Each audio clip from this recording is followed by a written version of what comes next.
ఒక కంపెనీ యాజమాన్యం తమ ముగ్గురు డైరెక్టర్లు ఒకరిని తీసివేయాలని నిర్ణయించుకుంది. వారిని సీఈఓ క్యాబిన్కి రమ్మని పిలిచారు.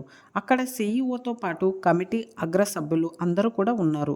చైర్మన్ తమ కంపెనీ ఆర్థిక సంక్షోభాన్ని వివరించి డైరెక్టర్లలో ఒకరిని తొలగించక తప్పని పరిస్థితి ఏర్పడిందంటూ వారందరినీ కూడా ఒప్పించాడు.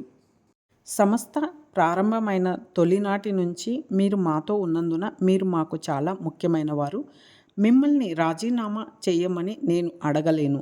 మిమ్మల్ని ఒక్కొక్కరిని ఒక్కొక్క ప్రశ్న అడుగుతాను. సరైన సమాధానం ఇవ్వలేని వారు స్వచ్ఛందంగా తప్పుకోవాల్సి ఉంటుంది. ఇది మీకు ముగ్గురికి ఓకేనా అని సీఈఓ అడిగాడు. ఈ ప్రతిపాదనకు ముగ్గురు డైరెక్టర్లు కూడా సమ్మతించారు.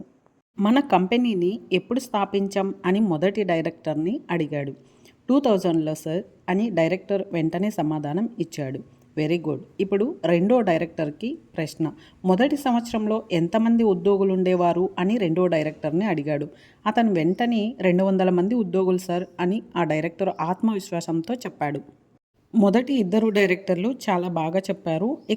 ఇప్పుడు మూడో ప్రశ్న అంటూ తాను నిజంగా తీసేయాలనుకుంటున్న 3 డైరెక్టర్కి ప్రశ్న వేశాడు. మొదటి సంవత్సరంలో జాయిన్ అయిన ఆ 200 మంది ఉద్యోగుల పేర్లేమిటి అని అడిగాడు. ప్రశ్న వింటూనే తక్కిన ఇద్దరు డైరెక్టర్లు, కమిటీ సభ్యులు అందరూ కూడా బిగ్గరగా నవ్వారు. అలాగే సార్ అంటూ మూడవ డైరెక్టరు సమాధానం చెప్పడం ప్రారంభించారు. అప్పుడు మీరే చైర్మన్గా ఉండేవారు సార్.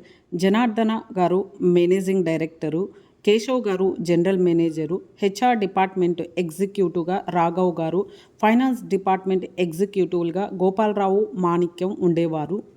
చరణ్, రాజు, భాష, భార్గవ్ పర్చేజీ డిపార్ట్మెంట్ ఎగ్జిక్యూటివ్గా ఉండేవారు. విష్ణు, కమలా గారు ప్లానింగ్ ఎగ్జిక్యూటివ్గా, హౌస్ కీపింగ్ హెడ్గా కాంతారావు, స్వీపర్గా మాణిక్యం ఉండేవారు సార్ అని సమాధానం చెప్పారు మూడవ డైరెక్టర్.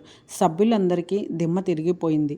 చైర్మన్ అన్నాడు, అద్భుతం, ఆశ్చర్యం. కానీ స్వీపర్ పేరు కూడా ఎలా గుర్తుపెట్టుకున్నావు అని అడిగారు. సార్, నేను ప్రజా సంబంధాల వ్యక్తిని. మానవ సహసంబంధాల మీద నాకు గట్టి నమ్మకం ఉంది. జనరల్ మేనేజర్ ఎంత ముఖ్యమో మన స్వీపర్ కూడా అంతే ముఖ్యం. జనరల్ మేనేజర్ పనిలోకి రాకపోయినా మిగిలిన వాళ్ళు ఆఫీస్ నడిపించగలరు. కానీ స్వీపర్ రాకుంటే మాత్రం అతని పని ఎవరికీ చేత కాదు. చేతనైనా కూడా ఎవరూ చేయరు.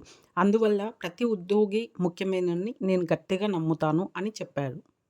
కమిటీ వారు వెంటనే సీఈఓను ఇంటికి పంపించి వేసి ఆ మూడో డైరెక్టరుకు సీఈఓగా పదోన్నతి కల్పించారు. ఈ చిన్ని కథ ద్వారా మనం తెలుసుకోవాల్సింది ఏంటంటే, మానవ సహసంబంధాలు మనల్ని ఎప్పుడు కూడా మంచి స్థాయిలో ఉంచుతాయి అని అర్థమవుతుంది. అందుకే మీరు కూడా మీ చుట్టూ ఉన్న వారితో మంచి సంబంధాలు ఉంచుకోండి.